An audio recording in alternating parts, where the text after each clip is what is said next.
having the metaphor for family is very interesting when you start to understand that family is linked by DNA by default, right? So really being grateful for your family is of utmost importance.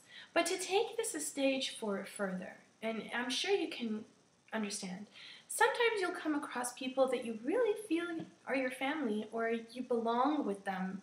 You feel like they are your family despite no DNA linkage that you think to the evident eye.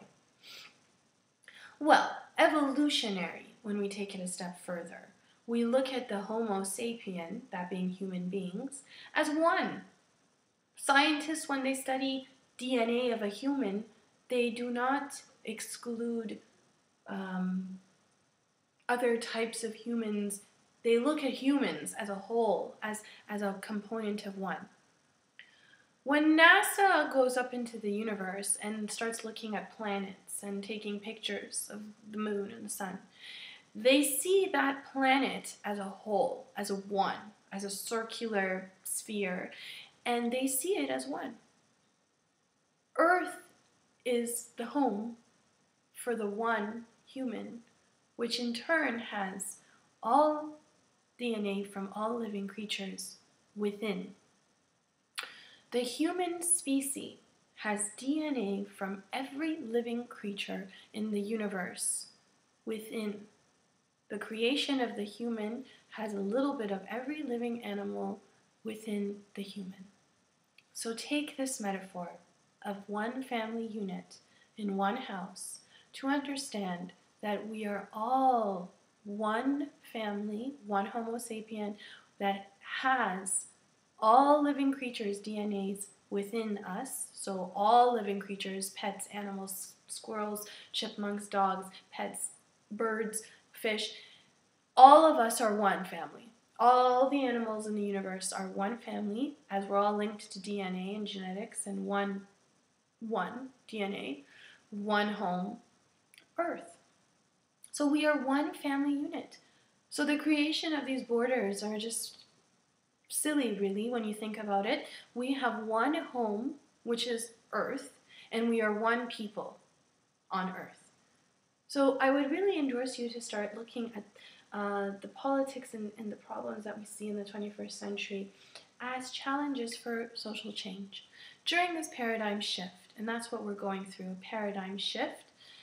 You will see more and more enlightened people of all ages coming to the forefront. And I suggest to you wholeheartedly that you stop believing that age is this number that's supposed to give you peace at a certain age or whatnot. We have 3 ages: chronological, biological, and psychological/spiritual. Chronological, for example, 1986, the year of my birthday. So that makes me at this point 26. Psychological, or your spiritual age, could be your essence's age, meaning you're eternal. If you believe in some sort of premonition you've had before, or déjà vu, or the gift that you've been born with. We see children sometimes born and they have these wonderful gifts that they've never learned from before. The mother had never put them in a school for ballet, but the child could dance ballet somehow, or miraculously could start teaching Latin salsa without ever knowing how to dance Latin salsa. That essence of that individual has had past lives or past experiences. So that is another type of age. And then your biological age is how you've been taking care of the body. For example, in Abkhazia today, in the 21st century, northern Azerbaijan, there is a place called Abkhazia where they live 150 years on average. So minimum 100 years old, on average 140, 150. Now, there's tons of videos on YouTube. You can Google this or visit my site, Abkhazia, as role models for positive, healthy living. These people are living long lives because they're taking care of their biology. Their biological age is much longer and healthier and younger than the lives that we live here today in the 21st century North America lifestyle. They're taking care of their body by food, proper nutrition. They're using food as medicine. They're taking care of their environment on pollution, and they're taking care to use solar energy and wind energy. They're taking care of their society by cleaning the garbage and the pollution from the past. They are using local farmers as a source for food, and in fact growing their own crops, which is the way that I think we are all moving towards once we understand that agriculture and using ecology as science for basis of healthy living, they are now living in harmony, and they live on average 150 years. The Abkhazia. This is just one example, dear friends, that age is but a number. But a number, it is a myth. If somebody told you that at the age of 40 you're going to be going through this crisis, or at the age of 50 you'll be going through menopause. I know women that are 60 years old and haven't gone through menopause yet. They're taking care of the inner body and prolonging their health, or prolonging their state of youth, their estrogen production, a host of reasons.